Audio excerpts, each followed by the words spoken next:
A primeira coisa que é muito comum, né, eu ouvir as pessoas me perguntando é o seguinte: eu tenho um negócio que está funcionando, ou seja, uma empresa aberta que está rodando, mas o meu marketing não reflete o que eu desejaria.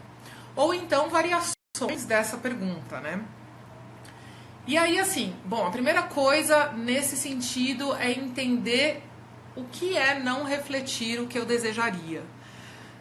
Tem a ver com o negócio não dar os resultados financeiros que você busca, tem a ver com a sua mensagem não ser a mensagem que você gostaria de transmitir, tem a ver com o que você diz no seu conteúdo não está refletindo o tom de voz da marca que você gostaria de passar para as pessoas, né? De passar para as pessoas.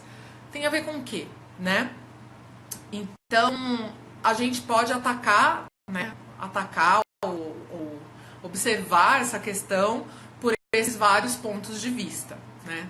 Primeira coisa, eu acho que é a gente pensar em tom de voz, porque aí talvez seja uma questão que está lá no começo do que é um desenho de uma marca, né?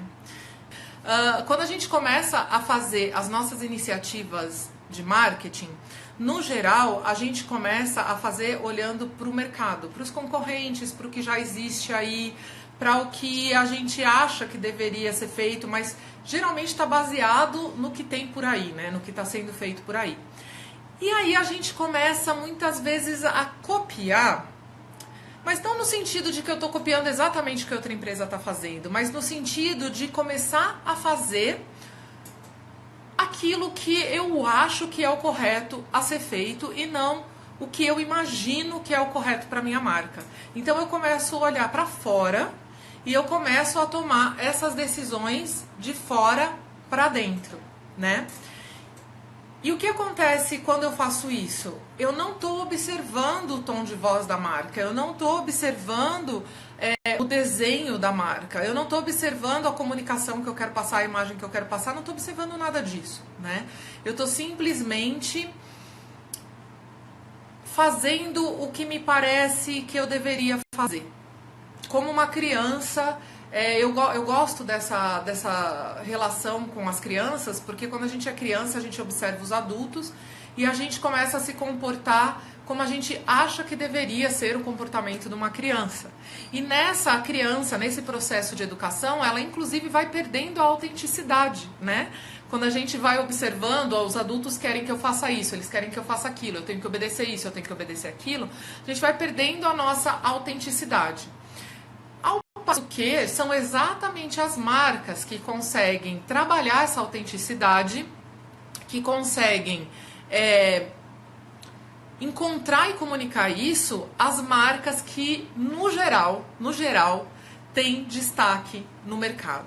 Tem um nível de clientes melhor, né? Tem aqueles bons clientes, né? Porque às vezes a gente tem clientes, né? E aqui está falando do marketing não refletir o que eu desejava, às vezes tem a ver com isso também. A gente tem clientes, muitos clientes, às vezes o suficiente, mas esses clientes são aqueles clientes que só dão trabalho, são aqueles clientes que... Sabe quando a gente tem vontade de demitir um cliente, né?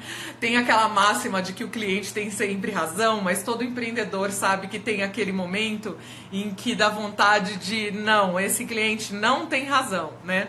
Então, a gente tem vontade de demitir o cliente. É quando a gente não tá, né, com os melhores clientes.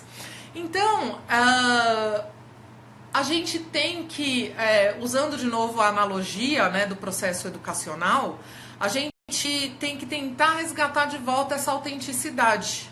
Então, um dos passos é eu fazer o resgate dessa minha autenticidade. Eu parar de tomar as minhas iniciativas apenas olhando para o mercado e vendo o que eu acho que deveria estar sendo feito, o que quer que seja isso, e eu começar a tentar pensar em quem é o meu cliente ideal e o que eu gostaria de estar comunicando para esse cliente, né? Então, tem a ver com fazer esse processo.